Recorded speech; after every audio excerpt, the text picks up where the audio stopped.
여러분 안녕하십니까, 황시섭 변호사입니다. 더 파블릭이 지금 특정 보도를 하고 있는데요.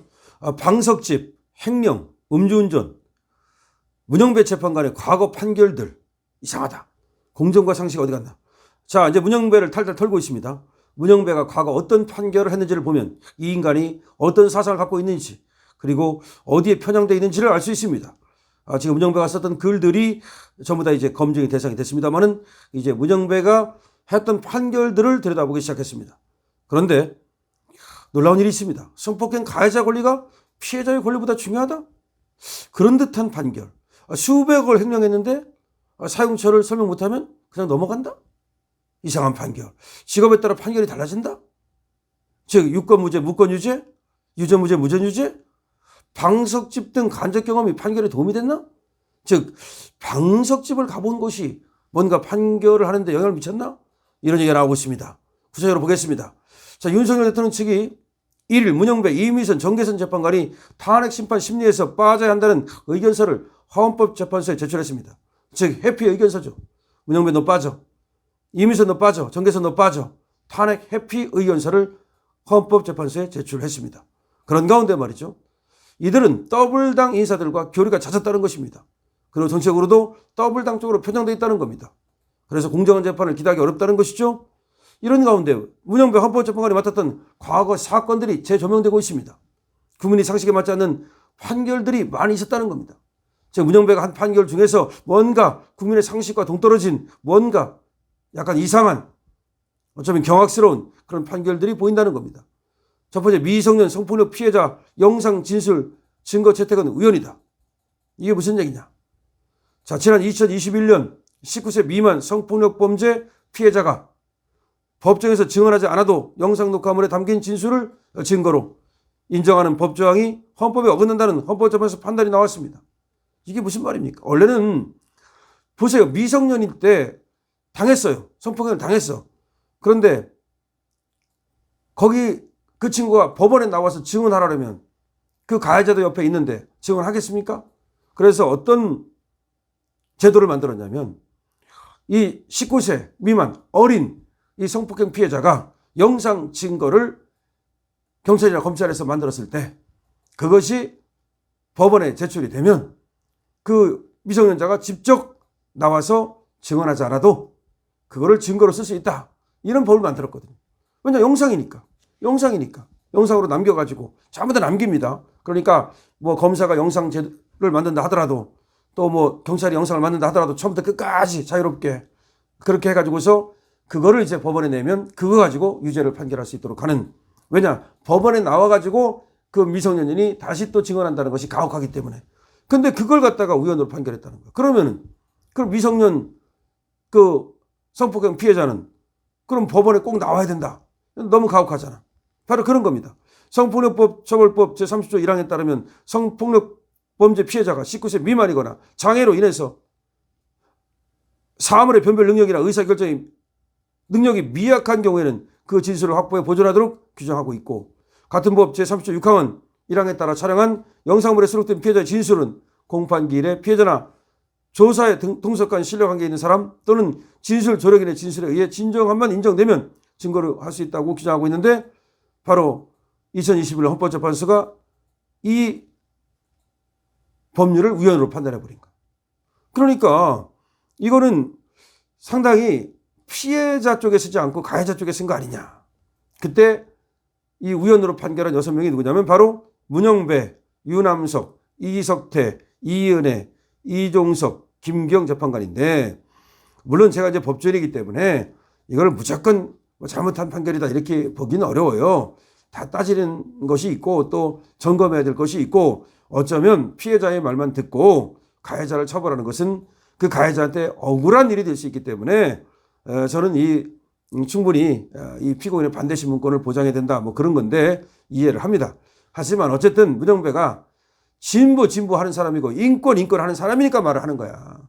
원래가 이제 보수적인 색채를 가진 사람은요, 이거 아무리 이 피해자도 보호해야 되지만 이 가해자가 이 피해자한테 반대 신문권을 갖고, 그리고 또 이 가해자의 변호인이 한번 직접 물어볼 수 있는 기회를 줘야지. 그냥 경찰에서 얘기하고 검찰에서 얘기한 거 가지고 그걸 유죄의 증거로 쓰면은 만약에 경찰과 검찰이 회유해 가지고서 만약에 그럼 그런 경우가 있을 수 있기 때문에 이 보수적인 색채를 가진 사람들은 이 법률 조항에 대해서 우연이라고 판단하는 게 옳아요, 제가 볼 때. 그런데 문영배는 누구야? 맨날 피해자가 어떻고, 맨날 인권이 어떻고, 맨날 진보가 어떻고, 맨날 좌파가 어떻고, 그런 놈이 여기에 대해서는 왜 그렇게, 피해자 편에 안 서고 가해자 편에 서냐, 이 말이야. 바로 그거예요, 지금 얘기가.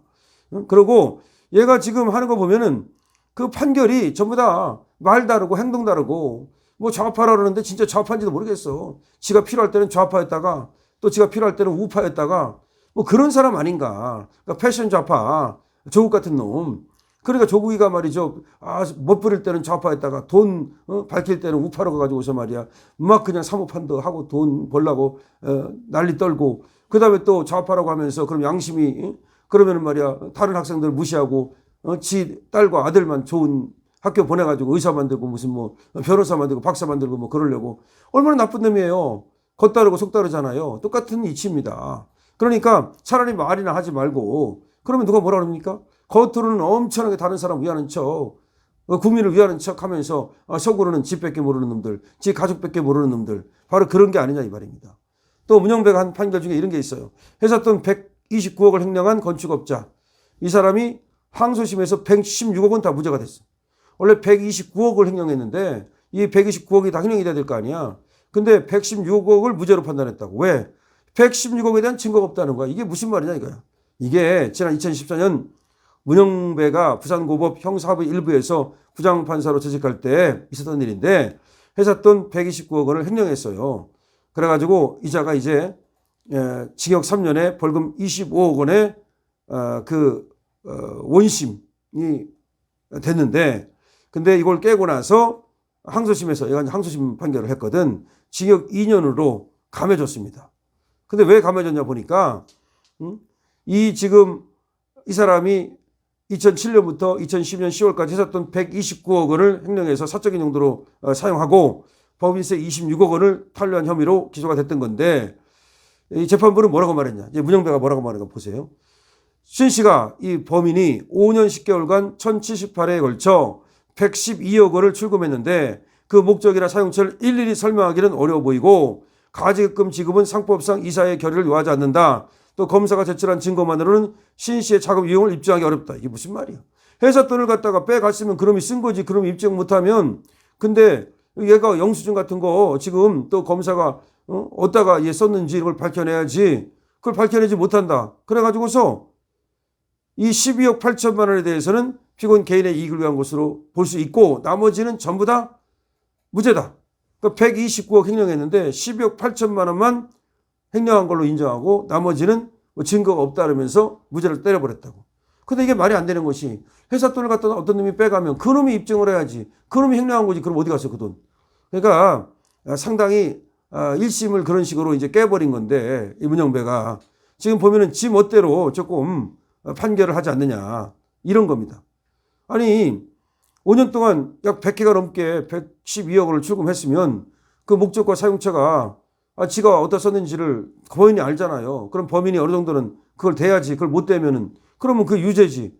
검사가 다 그걸 일일이 대야 된다. 그걸 일일이 못 했기 때문에 무죄다. 그거는 너무나 이쪽에 쓴 건데 의심되는 게 뭔지 아세요? 이 문영배가 부산에서 이게 향판을 했거든요. 그러니까 변호사들 있잖아요. 그것들하고 결탁해가지고서 이놈이 이 돈을 이렇게 엄청나게 먹었으니까 변호사비도 한참 줬을 거 아니에요. 이 정도 먹으면요 변호사비를 10억 줘요. 그런 거 아닌가라는 의심이 드는 거예요. 그래서 이 돈 문제가 걸렸을 때 그 사람이 어떻게 판결하는가를 보면은 그 판사가 요놈이 똑바른 놈인가 아니면 저 변호사들하고 결탁해가지고서 혹시라도 뒷거래를 하고 그런 거예요. 또 이자가 판결한 것 중에서 가벼운 뺑소니 사건 낸 경찰관 해임은 너무 가혹하다. 아니 뺑소니인데 경찰관이 뭘 가혹하기는 술 처먹고 뺑소니 쳤는데 그건 또 봐줬어요. 그거 이상하잖아요. 그거 왜 봐줘? 그것도 이상하잖아. 그 변호사가 지가 아는 놈이 들어와가지고서 말이야 쿵덕쿵덕 하니까 봐준 거 아닌가. 그 다음에 또 방석집 매출 전표 의조 사건에서 간접 경험이 있어야 판결할 수 있다? 이게 무슨 말이냐면은 방석집 그러니까 여자 놓고 장사하는 집 있잖아요. 이 사건과 관련해가지고서 이제 이 문영배가 이 사건을 맡았어요. 2005년 창원지방법원 항소부 재판장으로 근무할 때인데 술집 주인이 손님의 카드를 이용해서 6번 나눠 매수 점포를 위조한 사건에서 다시 말하면 술집 주인이 손님 거 위조해가지고서 돈 빼먹었다고 여기서 1심에서 술집 주인에게 유죄를 인정했거든요. 근데 얘가 항소심에서 무죄를 선고해버렸어. 1심에서는 유죄가 나왔는데 술집 주인한테 얘가 문영배가 2심을 맡아갖고 무죄를 선고했다고.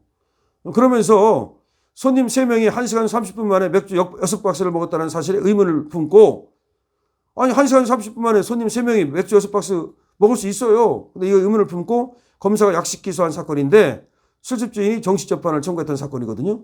사건의 배경이 된 술집은 방석집이에요. 방석집. 당시에는 관행처럼 손님 3명에 여자 3명이 접대번호 나섰고 방석집이니까 여자집 6명이 이제 먹은 거지. 그렇기 때문에 이게 가능한 거야.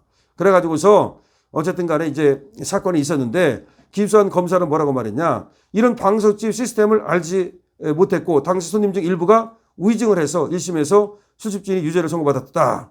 이렇게 된 건데 얘가 이제 방석집을 좀 문영배는 잘 아는 것처럼 얘기를 하면서 방석집은 지금 그런 게 아니야. 어쩌고 하면서 사실은 무죄를 선고한 건데 이 방석집이라는 게 가본 사람만이 잘 안다고요. 사실은. 그런데 이 지금 방석집에 대해서 1심에서 나온 사건이 이 방석집을 잘 모르고 이게 한 거다. 검사도 그렇고 1심 판사도 모르고 근데 방석집은 이런 것이다. 그러면서 말하자면 무죄를 때린 거야. 그래서 이제 의심되는 게 너 방석집 가봤어? 그러면 문영배는 방석집 많이 가본 거 아니야? 그런 의심까지 있다 이 말이야.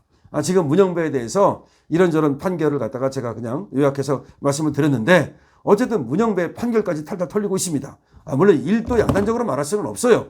그러니까 이걸 기록을 보기 전에는 이게 무죄다 유죄다 이걸 갖다가 잘못 판단했다 이렇게 하기는 어렵지만 지금 문영배는 조금 다른 사람하고 약간 다른 그런 어떤 성향을 갖고 있지 않나. 세상을 보는 눈도 그렇고 그다음에 가해자와 피해자라든지 아까 성폭행 피해자를 바라보는 눈 내지는 또 방석집 이게 방석집이라는 게 얼마든지 여러 사람이 또 여자들 있고 손님도 있고 막 또 주인도 와서 먹고 막 그러기 때문에 사실은 또 많이 먹을 수도 있어요. 아니면 이 여자들 어떻게 하는지 아세요? 남자들이 이제 술이 취하고 그러면 술을 갖다 지가 처먹는 척하고 버린다니까요. 그렇게 하고 매상을 올리고 그다음에 10병 먹었는데 술 취해가지고 사실은 한 박스 먹었다고 그래도 모르고 막 그러는 경우가 있는 거야. 그런데 이제 이거를 갖다 1심에서는 그 내용을 좀 정확히 방석집의 시스템을 모르고 판결을 했다. 그러면서 문영배가 방석집이 이런 거다 이렇게 했다는데 그래서 이제 사람들이 의심하기를 여기 이 글에서 의심하기를 야 문영배 너 그럼 방석집 자주 가본 거야? 그런 얘기인데 어쨌든 그렇게 지금 탈탈 털릴 정도로 문영배가 불씨를 받고 있다. 이렇게 이해하면 되겠습니다. 이 영상 재밌죠? 많이 공유해 주시고요. 구독 부탁드립니다. 강신업 TV입니다.